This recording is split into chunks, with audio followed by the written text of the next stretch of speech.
उधर वादी कश्मीर में बर्फबारी की वजह से बिजली का निजाम दरहम बरहम हो गया है। इसकी वजह से जिंदगी का हर शोबा मफलूज होकर रह गया है। कई मकामात पर बिजली की तरसीली लाइनें गिरने की वजह से बिजली सप्लाई में रुकावट पैदा हुई है। हालांकि महकमे मौसमियात ने पहले ही बर्फबारी की पेशगोई की थी, मगर इसके बावजूद इंतजामिया इसके लिए तैयार नहीं हुई। लोगों का कहना है कि इंतजामिया ने इन्हें मायूस किया है।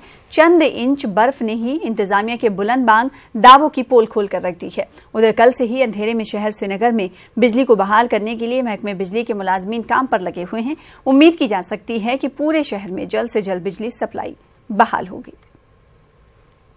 अच्छी बात है कि बर्फबारी हुई कश्मीर के अंदर, तो इससे बहुत सारे फ़ायदे हमें हुए, मगर जो डिपार्टमेंट की जो हमारी कंसर्न डिपार्टमेंट जो भी है यहाँ पे, वो बहुत वीक है यहाँ पे। बिकॉज ऑफ हर साल ऐसा ही होता है, इनका कोई वो निज़ाम नहीं होता है।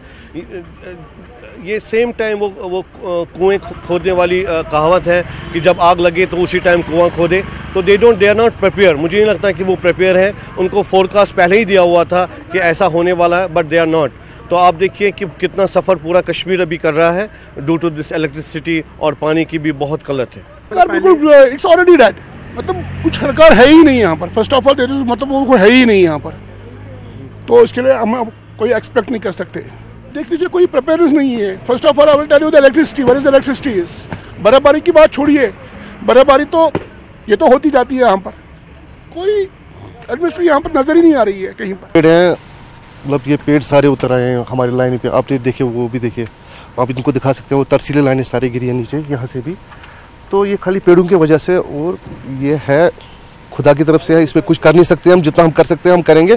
तकरीबन सुबह हम 6 बजे के करीब निकले हैं। 6 बजे से हम सारा रेस्टोरेशन का काम कर रहे हैं। इंशाल्लाह जो हमारा ये एरिया लाल चौक डलगेट सारा ऊपर निशात विशाल सारा कुछ आता है, राजभवन साइड है सारा इंशाल्लाह ठीक हो जाएगा।